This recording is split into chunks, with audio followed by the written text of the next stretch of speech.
El edificio de la avenida Amapola número 134 tenía 12 pisos, oficinas en desuso, una recepción sin recepcionista desde hacía meses, y una sola persona encargada de vigilar la operatividad técnica de lo poco que aún funcionaba. El letrero en la fachada aún decía Data Core Systems, pero la mayoría de sus departamentos habían sido vaciados con el paso del tiempo. Solo quedaba un puñado de servidores encendidos, supuestamente por contrato con clientes externos. Nadie hablaba con claridad sobre esos clientes. Marta era la encargada del soporte técnico nocturno. Ingresaba a las 8 de la noche y salía a las 6 de la mañana. Nadie más en el turno. Nadie que pudiera decirle si los zumbidos que a veces escuchaba en los ductos eran normales. Nadie para confirmar si el ascensor realmente se movía solo a veces, o si era su imaginación alimentada por el cansancio y el silencio. Pasaba las noches revisando códigos, tickets abiertos, logs de acceso. También veía películas viejas en una pequeña pantalla que había instalado al lado de su monitor principal. Comía papas fritas, a veces dormía en el sofá de la sala de juntas, y en general, su rutina se había vuelto cómoda, anodina y monótona, hasta que empezaron los ruidos en el sótano. La primera vez fue un golpe seco, como un cajón metálico cerrándose. Eran cerca de las 3 de la mañana y Marta se había levantado para ir al baño. El sonido venía del fondo del edificio, donde la señal de los radios internos ya no alcanzaba. Caminó hacia las escaleras, pero no bajó. Se quedó de pie varios minutos mirando hacia abajo. Oscuridad total. Un aire frío subía desde ahí, distinto al del resto del edificio. No bajó esa noche. A la mañana siguiente mencionó el ruido al supervisor en un mensaje. La respuesta fue breve. No hay nadie asignado al sótano. Debe haber sido la vibración de los generadores. Marta sabía que los generadores no hacían ese tipo de ruido. Llevaba ya 8 meses en el turno nocturno. Conocía cada zumbido de los ventiladores, cada timbre, cada crujido. Aquel sonido era nuevo, y venía del lugar al que nadie bajaba. El sótano estaba fuera de servicio según los planos internos, pero eso no era del todo cierto. Pasaron 3 días sin novedad. El cuarto día, cerca de las 2:30, volvió a escucharlo. Esta vez no fue un golpe, sino un arrastre, como algo metálico raspando el suelo. Marta se levantó sin pensar demasiado. Tomó una linterna, su celular y una barra de metal que había estado usando para ajustar el soporte de una CPU. Bajó los peldaños en silencio. El primer piso subterráneo estaba completamente a oscuras.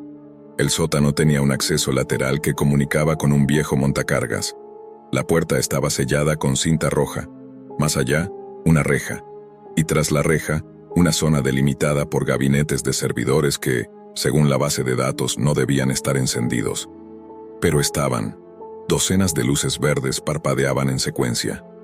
El calor era sofocante. Las máquinas estaban funcionando a plena carga. Cables salían desde los racks hacia un punto central donde una consola mostraba líneas de comandos en ejecución. Marta se quedó paralizada. El lugar parecía abandonado, pero había señales de uso reciente. Latas de bebida energética en un rincón, restos de comida, una mochila. Al acercarse algo en la pantalla principal cambió. Un proceso se ejecutó automáticamente y abrió una interfaz que no reconocía. Una página negra, sin logos, sin menús, solo texto plano. En el centro una frase, en línea, conectado, transmitiendo. En la esquina inferior derecha un contador de usuarios activos. Más de 400. Luego subió. 427, 433, 439. Marta no entendía qué estaba viendo. Quiso cerrar la consola, pero no pudo. Entonces escuchó algo detrás. Un ruido, no metálico, no electrónico, una respiración.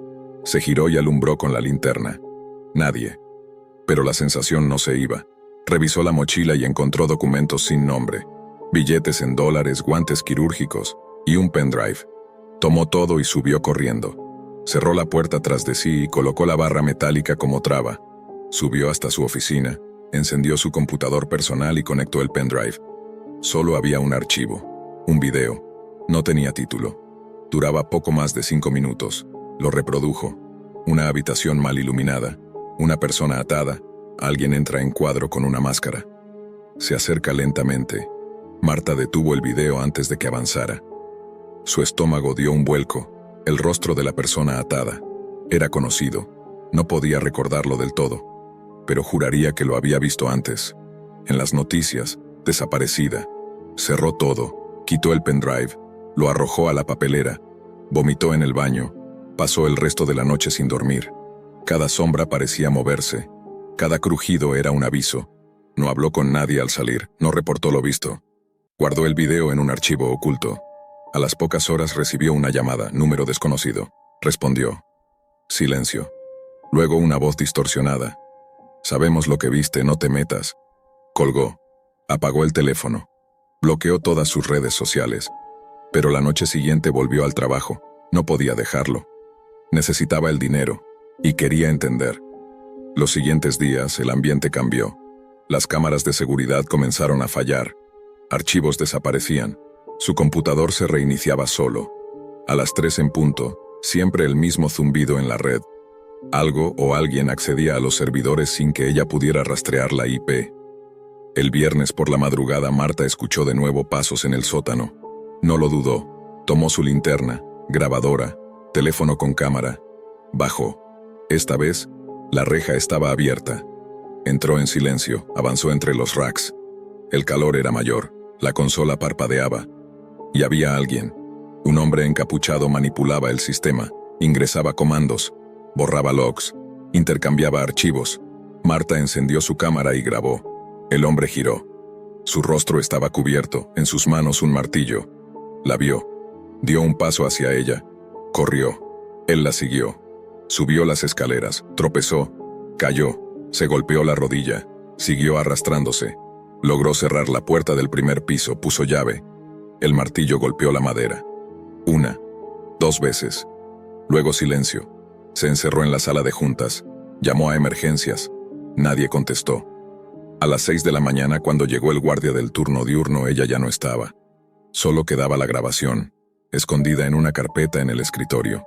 Esa noche, Marta no regresó. Renunció por correo. Se fue del país una semana después. El video fue enviado de forma anónima a un periodista, pero nunca fue publicado. El archivo desapareció del servidor del diario. Marta comenzó a recibir cartas, sin remitente, con fotos de ella en la calle, caminando, comprando, durmiendo. Las quemó todas, pero sabía que habían visto su rostro. Sabía que estaba marcada, no podía hablar, no podía callar. Vivía entre dos silencios, el de lo que sabía y el de lo que podían hacerle si hablaba. Una noche recibió un sobre bajo la puerta. Dentro una sola frase escrita a mano. La próxima vez no será solo ruido en el sótano.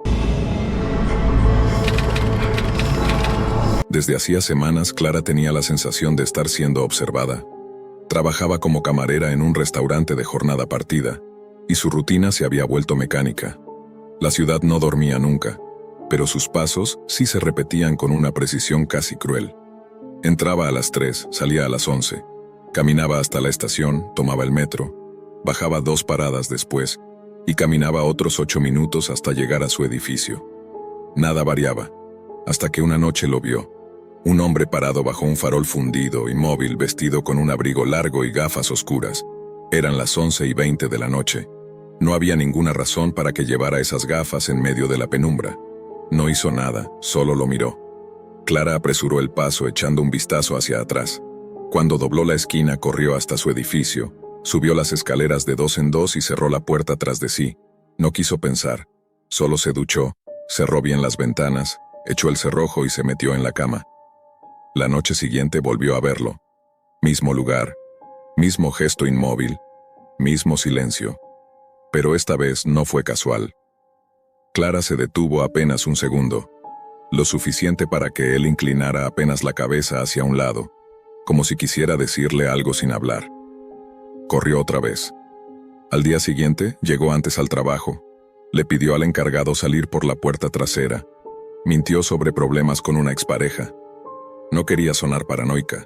Sin embargo, la paranoia se alimentaba de los detalles más minúsculos. 2 ancianos la miraron extraño en la estación. Un hombre con mochila tropezó con ella y murmuró algo al oído que no entendió, pero la dejó helada. En la bandeja de propinas apareció una tarjeta negra con una dirección en la Deep Web garabateada a mano. No había ningún nombre. No había nadie que reclamara haberla dejado. Al llegar a casa, usó una red privada y abrió el navegador oculto. Escribió la dirección. Lo que apareció en pantalla la hizo pensar que era una broma macabra, pero no parecía una simulación. Era una interfaz primitiva, con fondo oscuro y texto verde, como un viejo foro. Se llamaba The Game Room. Había decenas de hilos activos con títulos como Candidato 14, Enfermera en turno nocturno, Candidato 23, Estudiante con problemas familiares, Candidato 31, Camarera nocturna del Este. Entró al último.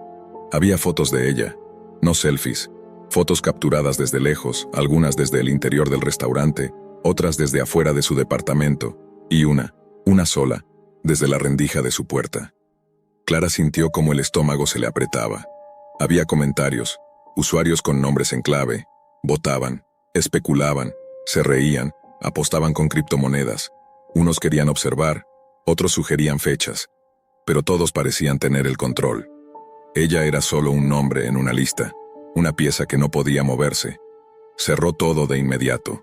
Quiso convencerse de que no era real, un montaje, una campaña de marketing, una broma pesada, pero la paranoia crecía. Comenzó a notar autos estacionados con vidrios polarizados, siluetas al otro lado de la calle, teléfonos que vibraban y colgaban al contestar. Nadie la creía, ni su hermana, ni su jefe, ni los pocos amigos con los que aún hablaba. Una madrugada se despertó con un sonido. No fue fuerte, pero era constante. Un leve crujir, como si alguien caminara sobre madera, pero vivía sola. No tenía mascotas. El sonido venía del pasillo. Se levantó con el corazón latiendo en los oídos. Tomó su celular. Marcó. Nadie contestó. Llevó el teléfono a la cámara. Apuntó hacia la puerta. En la pantalla no había nadie. Pero entonces algo se movió. La imagen se distorsionó durante un segundo. Y luego por un instante la cámara captó una figura alta, quieta, con gafas oscuras frente a su puerta. Corrió a mirar por la mirilla. No había nadie. Cuando volvió al celular, el video se había borrado. Los días siguientes fueron una sucesión de insomnios y tensiones crecientes. Clara se dio cuenta de que no podía escapar. Cada intento de cambiar de ruta, de salir más temprano, de pedir ayuda, era bloqueado por coincidencias imposibles. Un tren detenido sin motivo. Un coche patrullando justo donde ella planeaba esconderse. Personas que no había visto nunca que parecían saber demasiado. Una mujer se sentó a su lado en el metro y le susurró sin mirarla que no debía resistirse, que lo hacían todo por entretenimiento. Intentó denunciar. La policía le pidió pruebas. Les mostró la web. Les mostró los comentarios. Todo había desaparecido. La página no cargaba. El historial se había vaciado. Y los agentes comenzaron a mirarla con condescendencia. Le recomendaron descansar. Le preguntaron si estaba tomando algún medicamento. Volvió a casa temblando. No había paz en ningún rincón. Las luces parpadeaban. Las sombras parecían prolongarse más de la cuenta. La televisión se encendía sola en medio de la noche, mostrando solo nieve y sonido blanco. Y siempre, en los reflejos, podía distinguir por un segundo la figura de alguien detrás. Alto, inmóvil, con gafas oscuras. Una tarde creyó reconocer a uno de los hombres del foro. Estaba en el restaurante. Se sentó en la barra. La miró fijo. Tenía una cicatriz en el cuello. Cuando ella quiso retroceder, él se levantó, se inclinó hacia la barra y dejó una nota. Solo decía "estás en turno". Y luego se fue. Nadie más pareció notarlo. Clara recogió la nota y la rompió, pero los trozos parecían sangrar al contacto con sus dedos. Pensó que estaba perdiendo la razón. Intentó grabar lo que ocurría. Instaló cámaras, puso alarmas, todo fallaba. Las grabaciones se corrompían. Las alarmas no sonaban. Una noche se despertó con la televisión encendida. En la pantalla no había imágenes, solo su nombre parpadeando seguido de un contador descendente. 000-1200-110010, corrió a desenchufarla. El contador siguió, 0000006000005. Cuando llegó a 0, la televisión se apagó sola. Clara quedó inmóvil durante minutos, sintiendo cómo el silencio adquiría un peso que podía aplastarla. Después de eso, ya no volvió a dormir bien. Los vecinos comenzaron a evitarla. Algunos la miraban con lástima, otros con miedo. Recibió una carta anónima por debajo de la puerta. Solo decía "tú ya no decides". Y una foto reciente. Estaba dormida. Al fondo, en la oscuridad, se distinguía a alguien con gafas oscuras. Clara vomitó en el baño. Lloró hasta quedarse sin aire. No quería morir, pero tampoco podía vivir así. Se encerró en su cuarto, apagó las luces, cerró las cortinas, pero no servía de nada.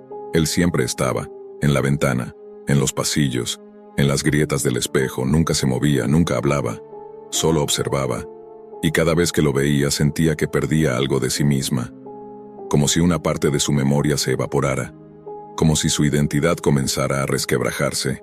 Una noche dejó todo escrito, grabó un audio. Explicó que si algo le pasaba no fue un accidente.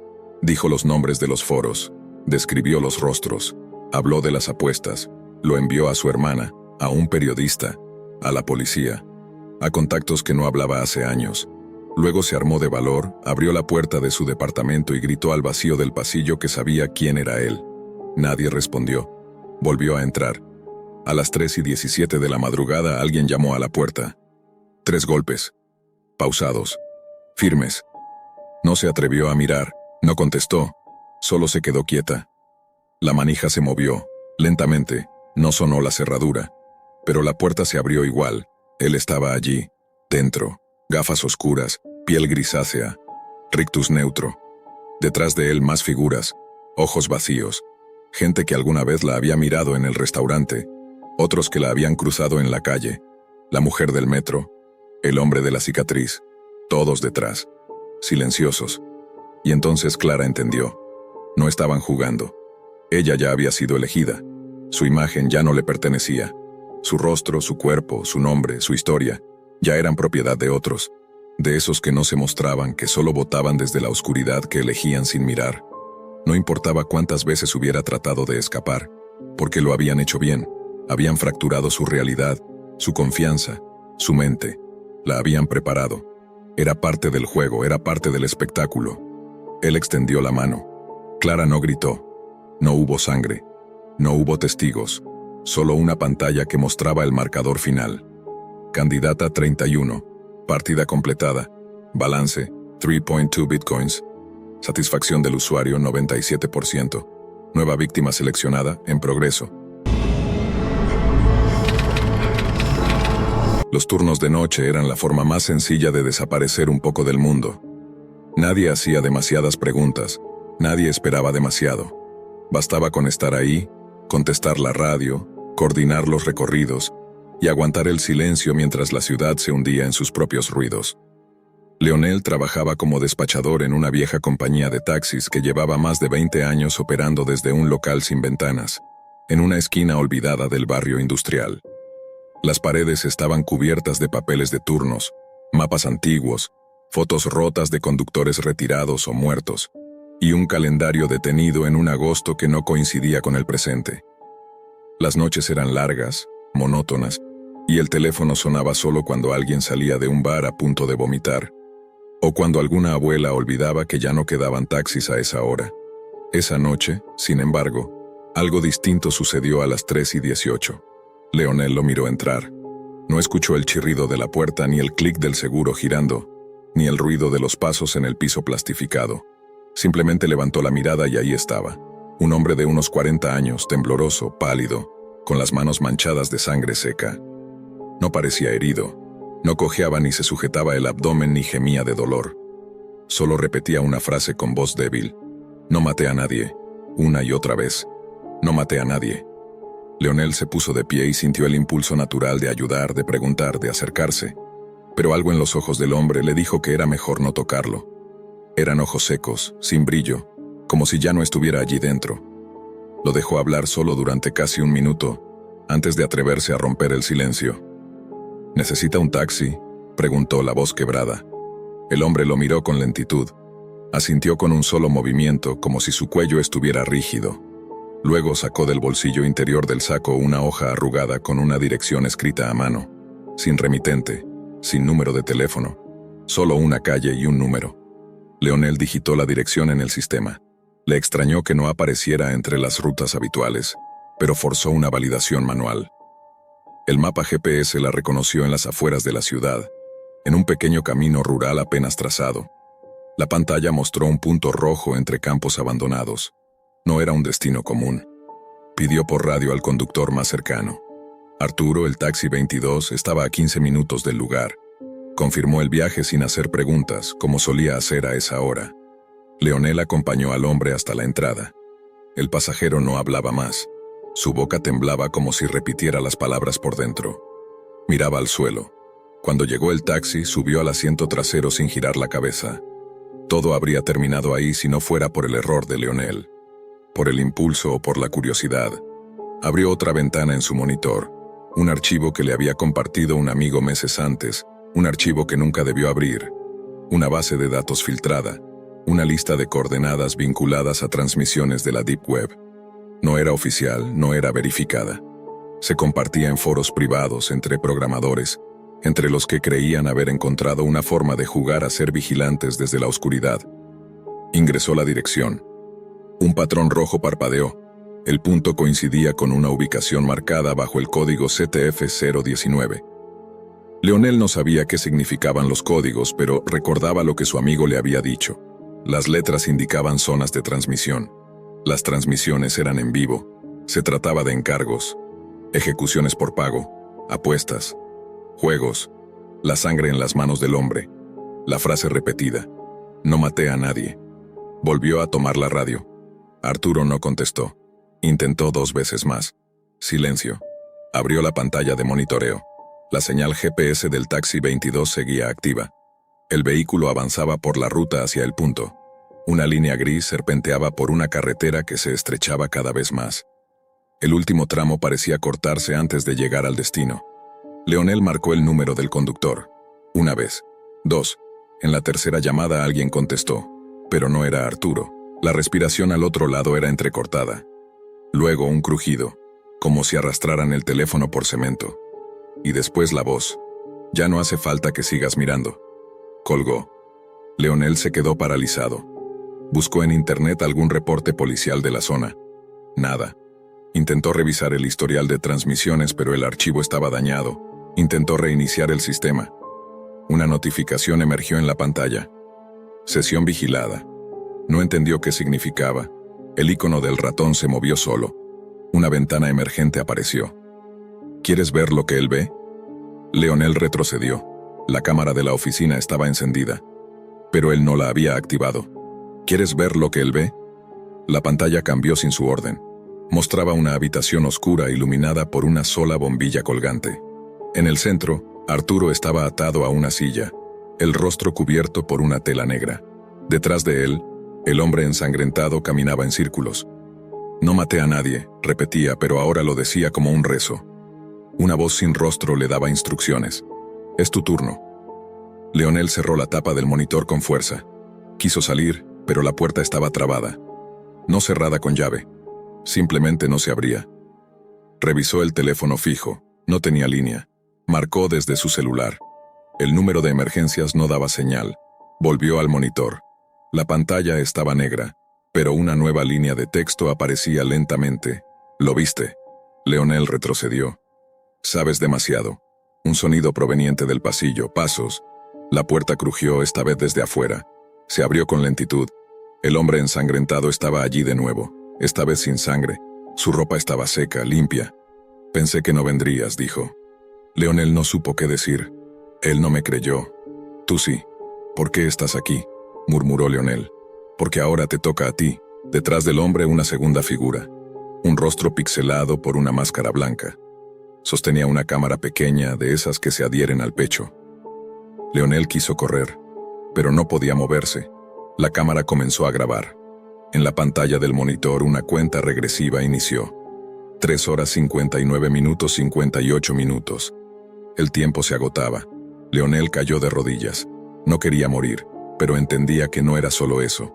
Quien moría ahí no lo hacía del todo, era visto, compartido, comprado. El cliente no quería testigos, no porque tuviera algo que ocultar, sino porque el único testigo debía ser la cámara. La transmisión terminó a las 3:33. El sistema del taxi 22 se apagó. La ruta desapareció. El archivo con la dirección fue eliminado del servidor. Arturo nunca fue encontrado. La oficina fue abandonada a los 3 días. Nadie supo qué ocurrió. No hubo denuncias formales. Pero una semana después, otra compañía de taxis recibió una llamada a las 3:18. Una voz temblorosa, no maté a nadie, y una dirección escrita a mano. Había algo en los turnos nocturnos que erosionaba el alma con lentitud. Las horas parecían derretirse sobre sí mismas como cera vieja, y cada minuto se sentía más pesado que el anterior. Valeria salía del trabajo como todos los viernes, a las 3:30 de la madrugada, con los párpados endurecidos por el cansancio y la mente resbalando entre pensamientos. Su uniforme olía a metal caliente y a café rancio, los aromas de la línea de ensamblaje que parecían pegarse a su piel como si la fábrica se rehusara a dejarla ir. Subió a su viejo hatchback y encendió el motor. El chirrido del arranque sonó como un animal enfermo.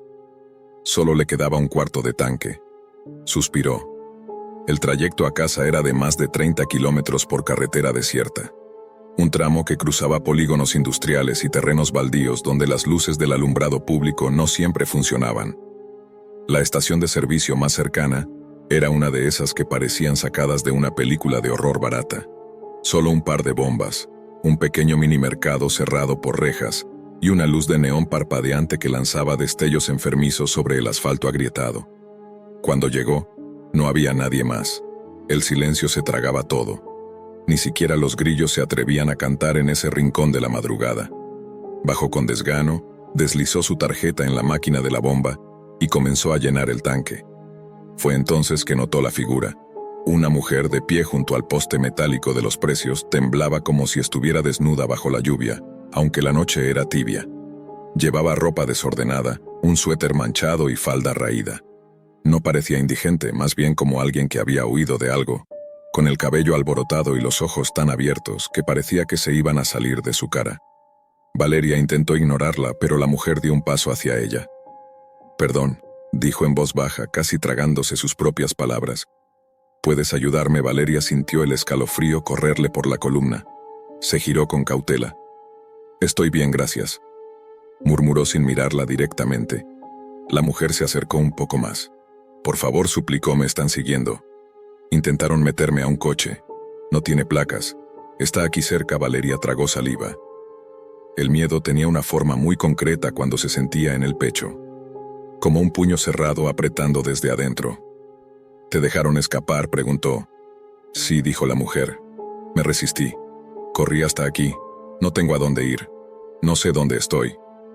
Valeria miró a su alrededor. La estación seguía vacía. Ni un alma, ni un coche. Sacó la manguera del depósito y la colocó en su sitio. Dudó un segundo. Luego abrió la puerta del copiloto. «Sube rápido», dijo. La mujer trepó al auto como una sombra. Valeria cerró su puerta y arrancó. Los faros cortaron la oscuridad y el pavimento tembló bajo las ruedas. Condujo unos 5 minutos sin hablar. Solo cuando el silencio comenzó a sonar demasiado fuerte preguntó: «¿Cómo te llamas?». No respondió al instante. Luego, como si recordara un nombre inventado, dijo Ana. Valeria asintió y no volvió a preguntar. Ana miraba por la ventana con la espalda recta y los brazos pegados al cuerpo. En algún punto, Valeria sintió que algo estaba mal. Muy mal, pero ya era tarde. Fue en el retrovisor donde todo comenzó a desmoronarse. Un coche negro los seguía, a media distancia. No tenía placas, tampoco faros encendidos. Simplemente se deslizaba tras ellas, como si estuviera flotando. Valeria sintió el pánico subirle al cuello como agua subterránea. «Nos siguen», dijo en voz baja. Ana no respondió. Siguió mirando por la ventana como si no hubiera oído. «Ese coche va detrás de nosotras». Ana sonrió. No era una sonrisa de alivio. Era una mueca torcida, como si su cara estuviera intentando recordar cómo se imitaba la emoción humana. «Está bien», dijo Ana, «no te resistas». Valeria giró la cabeza bruscamente. Que el coche negro aceleró. Valeria también. Pisó el acelerador con torpeza. El velocímetro trepó. Los árboles pasaban como espectros. Ana estiró la mano hacia el volante. Valeria la apartó de un golpe. «¿Qué haces?», gritó. Ana cambió. Sus ojos dejaron de parecer asustados. Su postura se volvió firme. Abrió la guantera y sacó un pequeño dispositivo que parecía un transmisor. Lo encendió. Un clic sordo. Valeria sintió que algo se activaba en el aire. «La señal ya está enviada», dijo Ana con calma. «No puedes escapar». «Nadie puede». Valeria no entendía. Su mente se resistía a las palabras. Era como si el mundo se estuviera abriendo bajo sus pies. Miró de nuevo al retrovisor. El coche negro estaba justo detrás. Intentó girar de improviso para entrar a un camino de terracería, pero Ana se abalanzó sobre ella. La lucha fue torpe y desesperada. El coche se salió del camino, cruzó la maleza y se estrelló contra un árbol delgado. El impacto no fue fuerte, pero suficiente para detenerlas. Ana salió primero. Tenía sangre en la frente, pero no parecía sentir dolor. Caminó hacia el coche negro. La puerta trasera se abrió y alguien le entregó una tablet. Ana regresó y apuntó la cámara al rostro de Valeria. Sonrió de nuevo. Subastada en directo, dijo: «La puja ya comenzó. Hay gente pagando por ti en este momento. Criptomonedas. Algunos quieren verte sufrir. Otros quieren probar cosas nuevas. Hay un japonés que quiere que te arranquen los párpados con pinzas», Valeria gritó. No palabras, solo un sonido de garganta. Intentó abrir su puerta, pero estaba bloqueada por el tronco. Golpeó el vidrio. Nada. Ana dio un paso atrás y asintió hacia el coche negro. 2 hombres bajaron. Uno era calvo, con barba desprolija y una cicatriz que le cruzaba la mejilla. El otro tenía los ojos vidriosos, como si no estuviera del todo presente. Ambos caminaban como perros entrenados. La tomaron por los brazos. La sacaron a rastras. Ana transmitía todo. La cámara mostraba su rostro, su terror, sus movimientos torpes. En la pantalla los mensajes aparecían en tiempo real. Cientos de usuarios conectados. Algunos votaban por lo que debía pasarle. Otros simplemente observaban. Una ventana mostraba el monto acumulado en criptomonedas. Subía cada minuto. La llevaron a una construcción abandonada en medio del bosque. Una casa sin techo con paredes cubiertas de grafitis y símbolos extraños. Cables colgaban desde el techo improvisado. Había cámaras instaladas, luces LED, y una mesa metálica oxidada en el centro. Un cuarto preparado para exhibir dolor. Valeria suplicaba. Ana no la escuchaba. Solo seguía transmitiendo. Los 2 hombres comenzaron a preparar instrumentos. Una caja con cuchillas, tubos, ganchos. Cada uno tenía un propósito. No era improvisado. Lo habían hecho antes. Pero Valeria era diferente. En el momento exacto en que uno de los hombres se acercó con una cinta adhesiva, Valeria le mordió la mano con fuerza. Él gritó. Ella aprovechó el instante para patear la mesa metálica. Uno de los focos cayó y se estrelló en el suelo. Chispas, cortocircuito, oscuridad. Corrió hacia la salida. Tropezó. La luz de emergencia se encendió. Ana gritaba órdenes, los hombres corrían detrás. Valeria saltó por una ventana. Cayó sobre piedras, se rasgó los brazos, pero siguió corriendo. Entró al bosque. Las ramas la cortaban. No pensaba. Solo se movía. Detrás de ella voces, lámparas, gritos. Corrió hasta que las piernas ya no le respondieron. Entonces se escondió bajo un tronco caído. Escuchó los pasos. Pasaron de largo. Esperó. Temblaba. Lloraba en silencio. No sabía dónde estaba. Pasó 1 hora, tal vez más. Cuando se sintió segura, caminó, sin rumbo, hasta que vio luces. Una carretera, un coche. Se lanzó al camino. Era un policía. El resto fue confuso. Declaraciones. Ambulancia. Un detective. Una investigación que apenas arañaba la superficie de lo que era una red mucho más grande. Un foro en la Deep Web donde personas comunes eran cazadas por anónimos que pagaban por verlas sufrir. Ana era una cazadora, una actriz, una embaucadora. Valeria sobrevivió, pero nunca volvió a ser la misma. Ni siquiera su nombre quedó intacto. Entró al programa de protección de testigos. Cambió de ciudad, de identidad. Pero todas las noches, al cerrar los ojos, veía la pantalla. Su rostro, las cifras, los votos, los mensajes. Sabía que seguían allí afuera. Sabía que ella solo había sido un número más. Una transmisión más. Un entretenimiento de madrugada. Y lo peor de todo, sabía que nadie los detendría. Porque el horror en la Deep Web no tiene final. Solo espectadores. Solo hambre. La oficina de Helix Data se alzaba como un bloque de vidrio y acero entre calles sin nombre del distrito financiero. Su fachada impecable reflejaba la indiferencia del cielo gris, y las puertas automáticas se abrían con un siseo apenas audible, como si quisieran guardar silencio. Dentro, todo era orden, eficiencia y horarios. Sobre todo eso, los horarios. Luis Barrera, gerente de procesos y arquitecto de sistemas de seguridad interna, conocía cada rincón del edificio. Había supervisado la implementación de las políticas que limitaban el uso de los servidores a un horario estricto, de 8 a 5. Nadie, ni siquiera los directores, podía conectarse fuera de ese bloque. Cualquier intento remoto activaba protocolos de desconexión automática, escaneos de autenticidad, verificación biométrica y, en casos excepcionales, un apagón de emergencia del nodo principal. Él mismo había ayudado a escribir esos protocolos. Pero esa tarde de octubre algo no cuadraba. Luis había estado recibiendo reportes erráticos desde el servidor B8, un nodo supuestamente redundante que había sido desactivado el mes anterior. El sistema enviaba pulsos intermitentes a las 5 y 3 de la tarde cada día, solo durante un par de minutos, solo cuando ya no debía haber nadie conectado. Intentó ignorarlo durante una semana, hasta que su curiosidad, mezclada con una inquietud indefinida, se impuso. Ese jueves decidió quedarse más allá del horario. Fingió una reunión virtual de último minuto, despidió a su equipo sin levantar sospechas y desactivó temporalmente el sistema de control de acceso que delataba su presencia con cada movimiento. A las 5:01 el edificio cambió. Las luces dejaron de parpadear con su ciclo de ahorro de energía y pasaron a un blanco tenue que parecía surgir de la estructura misma. Las cámaras, en lugar de apagarse como estaba programado, comenzaron a moverse con autonomía. Luis lo notó desde su terminal. La red dejó de responderle como solía hacerlo. Las interfaces gráficas desaparecieron. En su lugar, una línea de comandos negra, vacía, esperaba algo. A las 5:03 en punto, una línea apareció. Autenticación no reconocida. Nodo D3 reconfigurado. Presencia detectada. Luis sintió una punzada de frío, no en la piel, sino dentro del cráneo, como si el aire hubiera adquirido peso. Se levantó de su escritorio y salió al pasillo.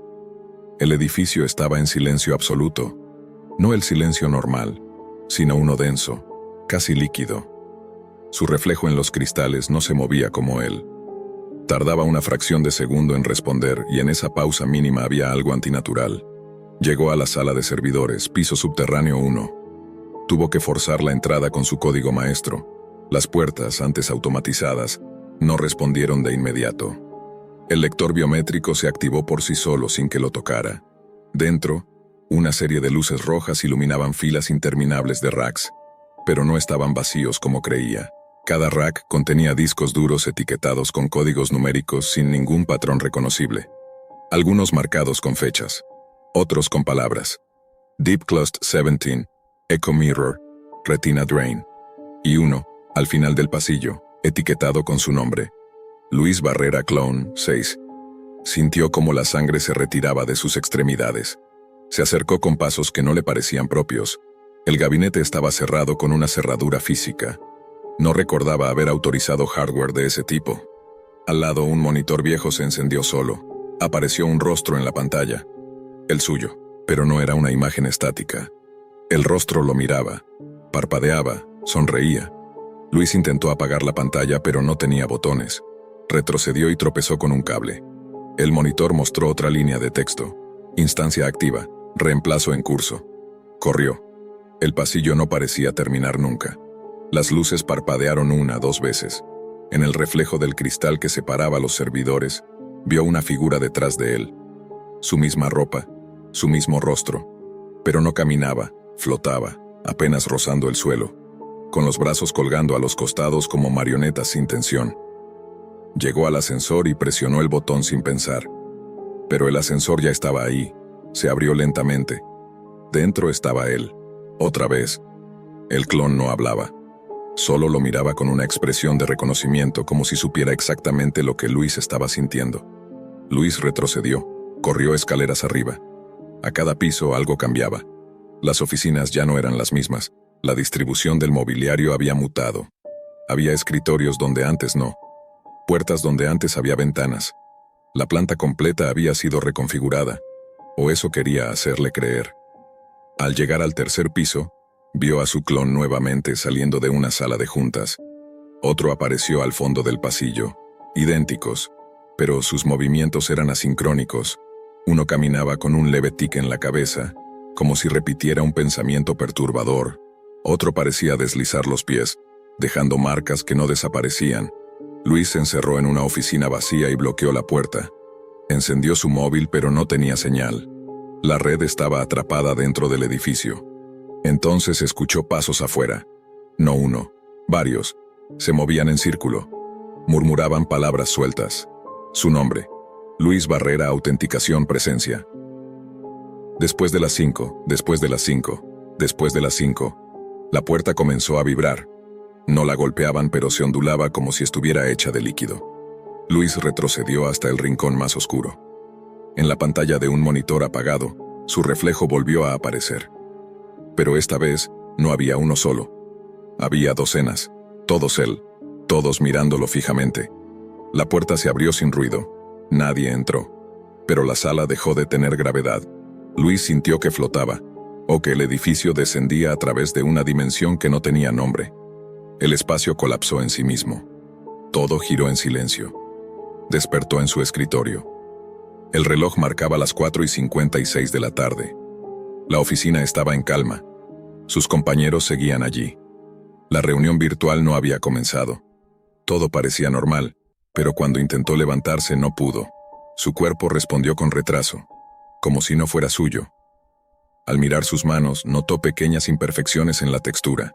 Líneas de código apenas visibles se deslizaban por su piel como venas digitales. Encendió su terminal. No lo reconocía. Solo una línea de texto. Instancia activa. Reemplazo exitoso. Durante semanas Luis siguió trabajando. Nadie notó nada extraño, excepto él. Su reflejo ya no lo imitaba del todo. A veces sonreía sin motivo. A veces no parpadeaba. Un día intentó decirle a alguien, a su compañero de cubículo, a su jefe, pero todos desviaban la mirada. Todos sonreían con una tensión en la mandíbula. Como si supieran, como si ya lo hubieran visto antes, como si él mismo fuera una historia vieja que preferían no recordar. Una noche revisó los accesos del servidor B8. Encontró una lista, instancias activas. Luis Barrera, clon, 6 Luis Barrera, clon, 7 Luis Barrera, clon, 8 Luis Barrera, clone 9. La lista terminaba en clone 14. Abajo un mensaje. Después de las 5 nadie trabaja. Después de las 5 nadie recuerda. Desde entonces Luis no ha salido del edificio. Cree que aún está intentando hacerlo. Pero cada vez que cruza la puerta el reloj marca las 4:56. Cada vez que se sienta en su escritorio, cree recordar que ya vivió esa tarde. Cada vez que duerme, sueña con una versión de sí mismo flotando entre servidores sin nombre, atrapado en un ciclo que no puede terminar. Afuera, en la ciudad, sus amigos dicen que Luis renunció. Otros creen que fue transferido. Pero todos, al oír su nombre, bajan la voz y evitan quedarse después de las 5. La oficina estaba vacía, salvo por el zumbido constante de las máquinas y el parpadeo débil de los monitores en suspensión. Un piso entero de cubículos alineados como tumbas, iluminados por luces fluorescentes que ya comenzaban a titilar de manera irregular. Iván no tenía intenciones de irse pronto.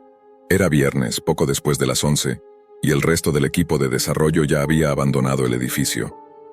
Algunos para beber, otros para dormir, pero ninguno con la intención de quedarse como él, repasando líneas de código que nadie más quería revisar. Había una razón oculta, una que él mismo no terminaba de verbalizar.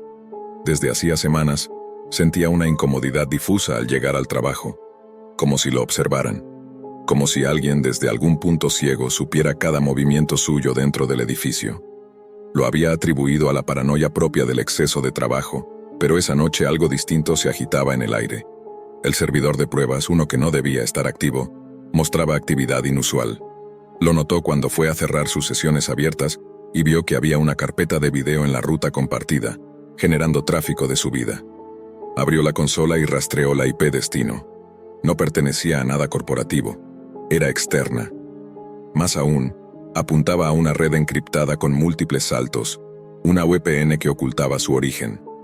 En términos sencillos, era tráfico clandestino. Frunció el ceño, se acomodó los auriculares en el cuello y ejecutó el visor de la carpeta. Un único archivo de video en reproducción continua. Stream Alpha. Lo abrió con recelo. La imagen tardó segundos en estabilizarse. Lo que vio le hizo detener la respiración. Era la oficina, su misma planta, el mismo ángulo desde el que se encontraba sentado, pero desde otro punto de vista, más elevado, como si una cámara estuviera fijada en el rincón más alto del cuarto. Él mismo aparecía en la imagen, trabajando frente a la pantalla. Cada movimiento era replicado con un leve retraso, como si fuera una retransmisión en tiempo real. No estaba sorprendido aún. Pensó que quizás alguien había instalado una cámara por mantenimiento, o que un sistema viejo de vigilancia se había reactivado. Pero entonces algo cambió. Él mismo seguía escribiendo en la transmisión, pero en el reflejo del vidrio detrás, otra figura se movía. Un segundo Iván, de pie en la oscuridad mirándolo, se giró de inmediato. La silla crujió con el movimiento brusco. No había nadie. Miró de nuevo la pantalla. La figura seguía ahí, aunque no en su espacio físico, solo en la transmisión. Cerró el archivo. Lo volvió a abrir. El mismo resultado.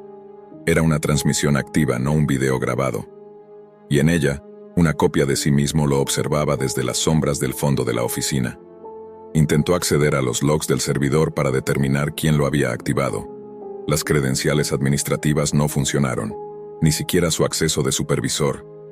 Frunció el ceño. Conectó un proxy y desvió los datos de tráfico a su consola personal. La IP no solo estaba activa, sino que correspondía a múltiples conexiones espejo.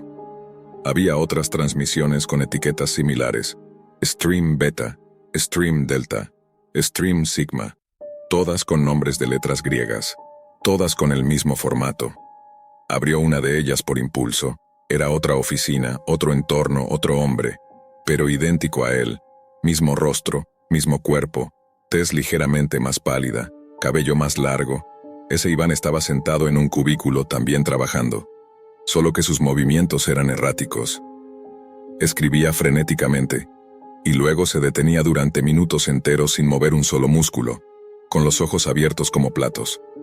En otra de las transmisiones, la figura lo miraba directo a la cámara. No hacía nada más. Sintió un vacío en el estómago, una presión en el pecho que no supo cómo interpretar. Cerró la transmisión y desconectó el servidor del acceso externo. Creyó haberlo solucionado, pero apenas 2 minutos después, las carpetas se regeneraron. El archivo reapareció. No pudo más. Llamó a su amigo Damián, especialista en seguridad digital y ex colega en un proyecto anterior. Le explicó lo básico. Damián, a regañadientes, accedió a conectarse de forma remota. Mientras lo esperaba, Iván se levantó y recorrió la oficina. No encontró cámaras físicas. No había dispositivos extraños ni nuevos. Todo parecía en orden. Cuando volvió a su escritorio, encontró un nuevo archivo en la carpeta: Stream Origin. Dudó un momento. No quería abrirlo, pero lo hizo. La transmisión comenzó mostrando su propio rostro grabado desde un ángulo cenital que no coincidía con ninguna cámara del edificio. Su voz hablaba, aunque no se oía en la sala. Decía su nombre, luego lo repetía, luego sus datos personales: nombre completo, dirección, número de identificación, nombre de su madre, fecha de nacimiento. Luego aparecieron datos que él jamás había compartido con nadie, contraseñas que solo usaba para sus cuentas bancarias, números de cuentas inactivas, registros médicos de su adolescencia. La imagen se detuvo en un fotograma congelado de su rostro, con los ojos cerrados. Abajo apareció un texto: este reflejo no se desconecta. Damián se conectó pocos minutos después. Su voz nerviosa interrumpió el silencio. Esto es más grande de lo que pensaba, le dijo. Esto no es una simple intrusión. Estás en un nodo de replicación. Iván preguntó qué significaba eso. Es un término que usan en foros de la Deep Web. Se refiere a réplicas digitales de personas reales, identidades desechables, copias que se venden para fraudes, chantajes, incluso experimentos. Tu imagen, tu comportamiento, todo ha sido modelado con IA. Es como si existieras en múltiples lugares al mismo tiempo, y cada uno actúa por separado. Pero todos se basan en ti. Iván tragó saliva. Preguntó si podía borrarlo. No, respondió Damián. No puedes desconectarte de algo que ya está activo en múltiples capas. Y menos si tu copia es la que tiene el control, porque creo que tú ya no eres el original. El silencio fue absoluto. ¿Qué estás diciendo?, preguntó Iván con voz apenas audible. Damián respondió con pausa. Revisé los logs. Tus registros de acceso se duplican desde hace semanas. Pero hay un patrón más preocupante. Cada vez que tú accedes, hay otro acceso anterior, minutos antes, con tus mismas credenciales. Como si tú fueras el eco, el reflejo. Iván no respondió. La transmisión principal cambió de imagen. Ahora la oficina estaba vacía, completamente. Solo una silla giraba lentamente en el centro. Iván miró a su alrededor. La silla era la suya, pero él no la estaba girando. Se levantó de inmediato. Fue al pasillo. Nadie. Volvió corriendo. En la pantalla otra transmisión comenzó. Lo mostraba a él parado frente a su propio monitor, pero con una diferencia. Su reflejo no se movía como él. Estaba desfasado, desincronizado. El Iván del monitor giró la cabeza. Sonrió. Una sonrisa levemente torcida. Levantó una mano y escribió en la pantalla. Las letras se formaban desde dentro de la imagen. Tú eres la copia. Iván retrocedió un paso. Apagó el monitor. Lo desconectó de raíz. Pero otro monitor, el auxiliar, se encendió solo. La misma imagen. Su figura observándolo. Desde un ángulo imposible. Damián gritaba por los auriculares. Decía que debía salir, que se desconectara, que se fuera del edificio. Pero Iván no podía moverse. Su reflejo lo miraba desde múltiples pantallas, cada una desde una perspectiva diferente, como si alguien hubiera reconstruido el edificio entero en una realidad alternativa. Entonces las luces comenzaron a apagarse, una a una, desde el fondo del pasillo. Iván tomó su mochila, su teléfono, y corrió escaleras abajo. El ascensor no respondía. Bajó 4 pisos en la oscuridad. Su respiración era lo único que escuchaba. Afuera llovía. La calle estaba vacía. Entró al auto, encendió el motor, pero el GPS se activó sin que lo tocara. Una voz con su mismo timbre dijo: «Regresamos a casa». Desconectó el GPS. Tiró el teléfono por la ventana. Condujo sin rumbo, solo por alejarse. Esa noche durmió en un motel a las afueras de la ciudad. No usó su nombre. No encendió ninguna pantalla. Pero la televisión se encendió sola a las 3 de la mañana. Su rostro apareció, dormido, en tiempo real. Había una cuenta regresiva debajo. Cuando terminó, la pantalla mostró un mensaje: conexión transferida. Desde entonces, Iván dejó de verse en los espejos. Su reflejo ya no lo seguía. Su sombra no coincidía con sus movimientos. Comenzaron a fallarle los recuerdos. Lugares que creía conocer ya no existían. Personas que aseguraban haberlo visto en lugares donde nunca estuvo. Contactó a Damián una vez más, pero su número estaba desactivado. En su correo apareció un único mensaje sin remitente: bienvenido a tu reflejo. No hay retorno. Ahora Iván vaga por distintas ciudades, cambia de nombre, de apariencia, pero en cada pantalla que encuentra encendida, por breve que sea, aparece una imagen familiar. Un rostro que lo mira y sonríe. La lluvia había comenzado a caer con una monotonía mecánica la tarde en que Clara llegó a casa y encontró la caja blanca frente a su puerta. No había remitente, no había cinta ni marca de entrega, solo una caja lisa, perfectamente cúbica, blanca, sin etiquetas, sin letras. Por un instante pensó que quizá alguien del edificio la había dejado allí por error, pero no conocía a nadie en el edificio. Llevaba apenas 3 meses viviendo en el apartamento 3B y apenas había intercambiado palabras con la señora del 2A, que arrastraba los pies y murmuraba sola, o con el portero que a veces no saludaba.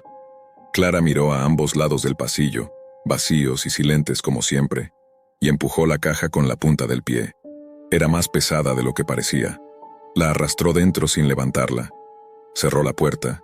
Apagó la alarma del celular que le recordaba que debía estudiar para su examen de biología, y dejó la caja junto al escritorio. Durante días no pensó en ella. La vida de Clara era una rutina cuidadosamente planeada. Despertar a las 6, correr 5 kilómetros, ducharse, desayunar avena, clases virtuales, horas de lectura, pequeñas pausas para mirar por la ventana o revisar redes sociales, y luego dormir escuchando música instrumental. Era una joven metódica, callada, con pocos amigos, pero estable. Su mundo era ordenado, y cualquier interrupción era almacenada, archivada, ignorada. Hasta el cuarto día. Fue una notificación lo que lo cambió todo. Un correo sin asunto, sin remitente visible. Solo un texto simple. ¿Cómo te gustó la sopa de tomate ayer a las 21:03? Clara parpadeó frente a la pantalla. Creyó que era una broma, un virus, spam. Cerró el correo, lo envió a la papelera. Pero a la mañana siguiente, otro mensaje. Hoy no saliste a correr. Llueve fuerte, ¿verdad? Frunció el ceño. El correo había llegado a las 6:15, exactamente cuando se había asomado a la ventana y decidió no salir. No lo comentó con nadie. Su teléfono estaba apagado. No tenía redes sociales activas. Pero el mensaje existía. El tercero fue aún más claro. La caja sigue cerrada, eso es raro. Suele ganar la curiosidad. Y debajo, una fotografía, de ella. Sentada frente al escritorio, de espaldas, con el cabello recogido.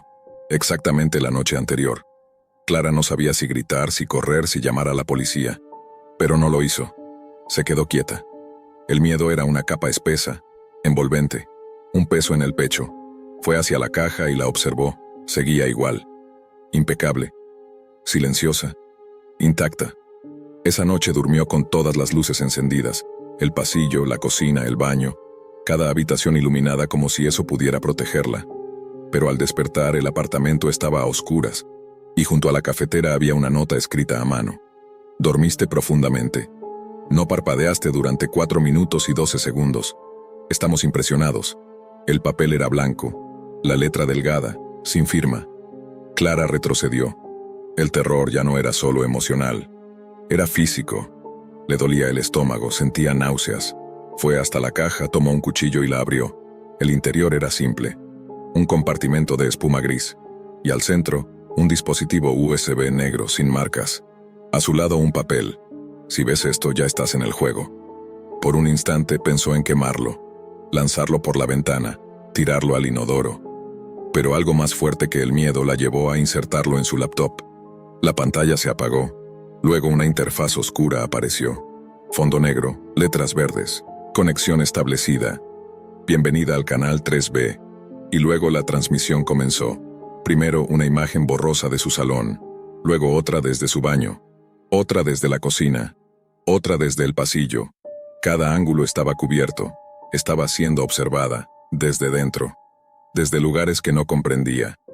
En la pantalla una ventana lateral mostraba un flujo constante de mensajes. Usuario 115. No se ve tan asustada, usuario 46. ¿Por cuánto tiempo resistirá usuario X? Hagan que corra, votemos por eso. En la parte superior, un temporizador. Tiempo restante para la siguiente votación. 00312. Clara cerró la laptop de golpe. Se levantó y comenzó a buscar. Abrió puertas, revisó detrás del refrigerador, dentro de los closets, bajo la cama. Buscó cámaras, cables, cualquier cosa, pero no encontró nada. El apartamento estaba vacío, o eso parecía. Volvió a encender la laptop. La votación había terminado. Resultado, correr al baño y encerrarse durante 10 minutos y debajo, un mensaje en rojo. Si no cumples, te desconectamos. Clara no entendía lo que significaba desconectarse. Pero algo en esa palabra le revolvió el estómago. Fue al baño, cerró la puerta y se quedó allí. 10 minutos, exactamente. Hasta que el celular vibró. Otro mensaje. Usuario 134, la obediencia es sexy. Usuario 49, que baile ahora usuario X. Suban la dificultad. El juego apenas comenzaba. Los días siguientes fueron una sucesión de comandos, órdenes, desafíos, algunos ridículos. Camina en círculos. Abre la ducha y grita en silencio. Dibuja un árbol sin ramas. Otros más inquietantes. Duerme en el suelo. Come sin usar las manos. No hables en 24 horas. Y siempre el mismo temporizador. Las mismas votaciones. Clara intentó ignorarlos. Una vez. Solo una. La instrucción fue sencilla. Romper una taza. Se negó. No lo hizo. Esa noche mientras dormía despertó por un sonido seco. Una de sus tazas estaba rota en la encimera. La pieza central con una inscripción nueva. No decides tú. La paranoia se instaló como un parásito. Ya no podía dormir. Ya no podía comer sin revisar antes cada alimento. Había dejado la universidad, apagado su teléfono, sellado las ventanas con cinta negra, pero las transmisiones seguían. Las cámaras seguían, y los usuarios seguían hablando. Usuario 23. Alguien más oyó la voz usuario X, suban la música del cuarto usuario 17.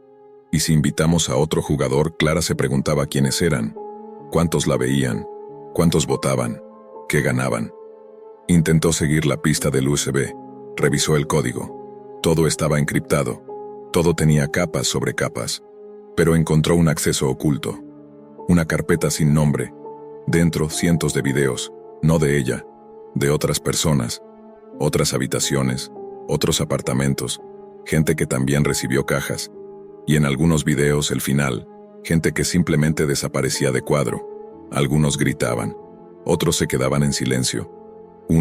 Un hombre de unos 50 años, se tapó los ojos y se desplomó. En todos el mensaje final era el mismo. Jugador desconectado. Clara quiso huir. Fue hasta la puerta con su maleta. Llamó a un taxi. Salió al pasillo. Pero la luz del techo parpadeó. Y su celular vibró una vez más. Si sales, el juego se reinicia con otro. No te irás sola. Debajo una imagen. Su madre. Su hermana. En la entrada del edificio. El terror ya no era solo por ella. Era por todos. Volvió a entrar. Cerró con llave. Y aceptó la siguiente instrucción. Rompe todos tus espejos. Hoy no debes verte. Nadie debe verte. Nadie. Lo hizo uno a uno, con el martillo del cajón de herramientas, vidrio tras vidrio, hasta que solo quedó su reflejo distorsionado en el suelo. El temporizador volvió a comenzar, y los mensajes no cesaban. Usuario 666. Casi es medianoche, usuario 10. Viene la fase 2. Usuario 34. Ya no juega sola, usuario 48. Observen la caja de nuevo. Clara corrió hacia la caja blanca. Dentro ahora, había algo más, otro papel, una nueva línea escrita. Si llegaste hasta aquí, ya sabes que no puedes ganar, solo puedes entretener. Y debajo, una pequeña cámara, roja, encendida. Ella levantó la mirada, su reflejo roto a los pies, la pantalla mostrando todos sus ángulos, los usuarios votando, la caja abierta. Y luego la puerta del apartamento se abrió sola, sin sonido, sin viento. Solo oscuridad al otro lado, y una figura, vestida de blanco, sin rostro. La transmisión titiló y los mensajes cesaron. Solo quedó una frase grande al centro de la pantalla. Jugador 3B desconectado.